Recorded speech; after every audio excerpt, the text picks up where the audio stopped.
community and growth for over All of 50 this happening years. as the university Today, layoffs, we'll hear from some of our speakers about how our funding is being cut, our language is being censored, and our foundation is being targeted as a whole. Yet, we will have more for you tonight on this event on 6 News at 11 here for you live in East Lansing. Thank you for coming in. Our first speaker will be Eli Folks, a BSA member as well as student leader on campus. Hi, my name is Eli Colts. I'm a senior here at MSU and I also work on campus. And I'm here today standing in solidarity with the Black Student Alliance because what we're seeing on campus today is unacceptable. We're seeing an administration and a president that is caving into the federal demands of the Trump administration. They are cutting funding, they're cutting DEI, they're not giving protections to undocumented students, and they're coming after student protesters. Last month, I got a notice from the Student Conduct Office that I was being charged with disciplinary action for protesting the president as participation. The protest was completely peaceful, and all we were doing was asking the president, why is he still complicit in genocide? Why is he okay with slashing DEI on campus? Why is he not protecting his students and workers? And to that he said, this is not the place for this. This is a celebration. And that's BS. We need a president who has backbone, who's not a coward. We need administration and trustees to stand up for us students, to stand up for workers, and protect us. Because we are the people who truly make campus run. And it is unacceptable that they're hiding away rather than meeting with students in good faith. So yeah, that's really all I wanted to say, is that all of our struggles across campus, whether it's about Palestine, whether it's the Black Student Alliance, whether it's Indigenous students, it is all connected. It is under the leadership of this administration, of this university, that is failing us. So thank you. Thank you. Just to introduce myself as well, my name is Janiyah Henderson. I'm the member at large for BSA, and I would like to introduce our president of BSA to give a few words as well.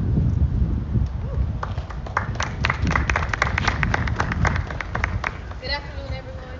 My name is Jayani Collins. I am the president of the Black Student Alliance here at Michigan State University, which is one of the oldest and most historical Black student organizations in the nation. We're here today because the same university that claims to champion diversity, equity, and inclusion, or DEIB, is now working to erase it. Since 1967, the BSA has been the voice of Black students in MSU, born out of necessity, out of resistance, and out of love for our community. We fought for representation when that was enough. We earned our place here. Through decades of student labor, protest, and sacrifice. Yet here we are in 2025, still fighting the same fight. Not for recognition, but for survival. Recently, Michigan State University has been making sweeping changes to DEIB initiatives on this campus, claiming to comply with federal pressure. Those changes include forcing student organizations to strip identity-based language from their constitutions, language that defines who we are and why we exist. We were told directly, if we refuse to change, the Black Students Alliance will no longer be recognized at MSU. Let's be clear, that is not neutrality. That is not compliance, that is erasure. And it doesn't stop there. All funding for the Council of Racial Ethnic Students, or CORES, organizations has been frozen. There is no new system, no timeline, and no transparency.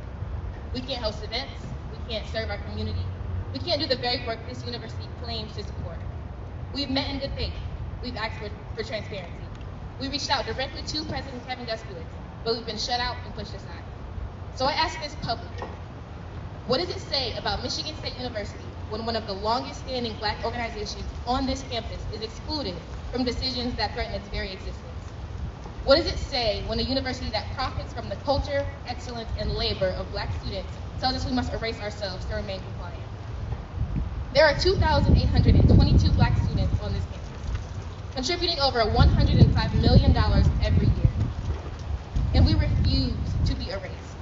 We are demanding public acknowledgement from President Guskiewicz and MSU leadership of the harm these DEIB changes are causing, and a commitment to protect the Black spaces we have built, as well as a formal written document outlining all policy changes, the reasoning, the timeline, and the people behind them. And finally, a direct meeting with President Gus Phillips by the end of October, not months from now. As of today, none of these things have happened. There has been no contact. The Black Students Alliance has stood strong for nearly 60 years. We are not a club, we are a legacy, and we are a movement. And to our fellow students, our alumni, our faculty, our staff, and our community, we need you. Please stand with us, speak out, and demand better. Because we were told by the Vice President of DEIB that, quote unquote, it is going to get worse. Thank you. Say it loud. I'm black and I'm proud. Say it loud. I'm black and I'm proud. Say it loud. I'm black and I'm proud.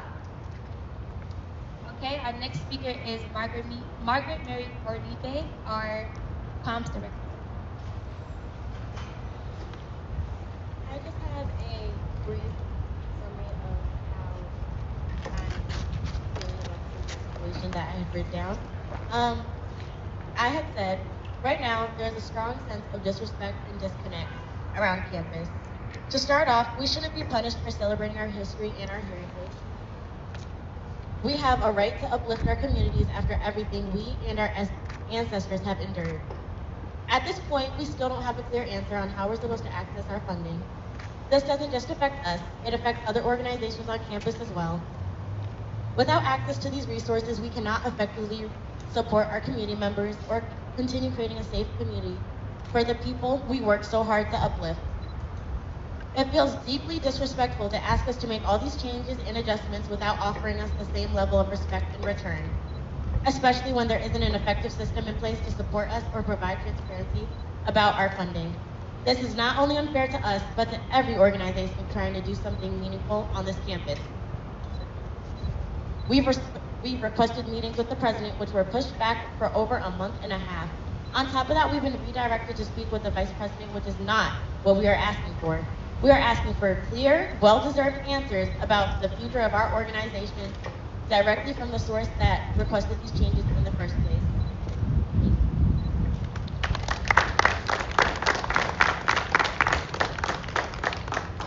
Our next speaker is Franklin Browder, our historian for the Black Students Alliance.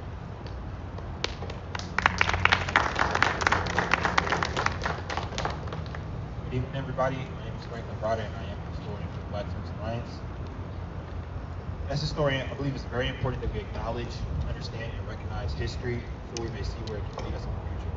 With that being said, I think it's very important that we understand what is happening right now. What's happening right now is not random decisions being made. It is an attack on our community. And I personally believe that them asking us to make all these changes, all these harsh decisions, all these very pivotal things in the history of this organization, it's a very large ask on a very small notice. I believe these aren't impromptu decisions that are being made on the spot. These feel like calculated and very curated decisions in order to fundamentally destroy the way that we can serve and protect our community on campus. We, as those affected, don't even know when, how, or why these decisions are being made. We're being told to comply blindly. We aren't properly informed on any of these things. Be not mistaken, this confusion and nebulousness is very purposeful. It feels as if they want us to be confused so that we can lay down and take these without any further consideration.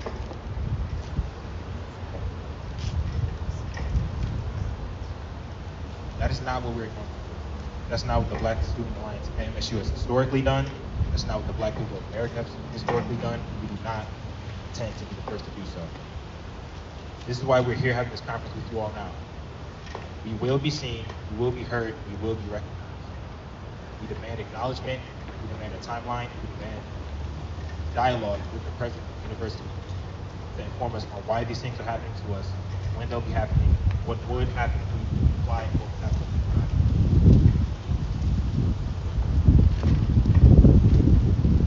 Thank you, and I appreciate you all for your time here.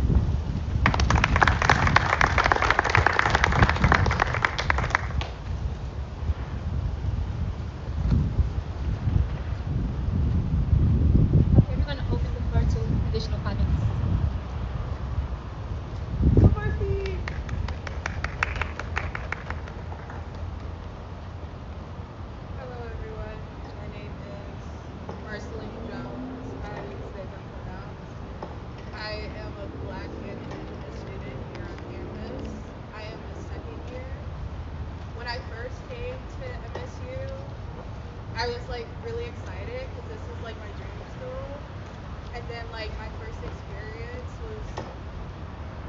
realizing like how like racist this campus is, and interacting with people and realizing that there are people who are always going to like look down on me and not accept me as I am with my intertype identities.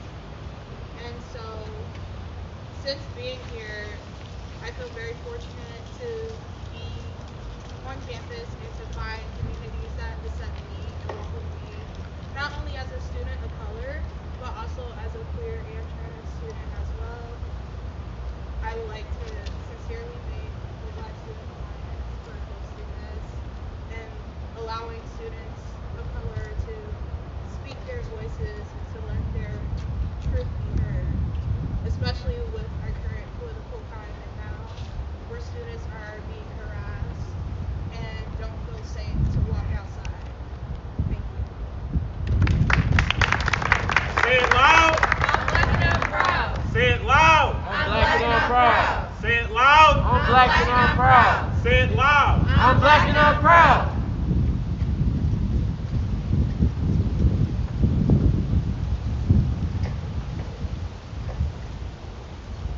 All right, our last speaker will be Maya Gill, the Vice President of BSA.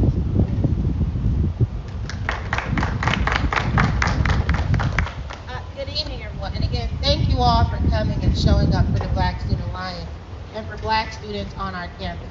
So this is our call to action. And so this is our message to our community, to our Black students, to students in general on our campus. This is the part where we get involved. This is the part where we don't let others speak for us, but we actually stand up and we go for what it is we're looking for. The Black Student Alliance has been on this campus for years, and the work that they have done cannot be changed. It should not be changed. But however, what we're seeing from the federal government and trickling down to our university is that is exactly what's happening. We are seeing change happen, and we're not even a part of the discussion. We're seeing things move on our campus that doesn't reflect the values and the mission and the integrity that they uphold. To our community and to everyone who's listening, I ask that you resonate with the kind and the great words of Gil Scott-Heron, which he said, "You will not be able to stay home, brother. You will not be able to plug in, turn on, and cop out. You will not be able to lose yourself on SAG and skip out for beer during commercials. Because the revolution will not be televised. You need to be here for what is happening next. And you need to continue to stand with the Black Student Alliance as we're pushing through for all students on this campus. But it's always turning out to be the Black students who get the cuts first." Thank you.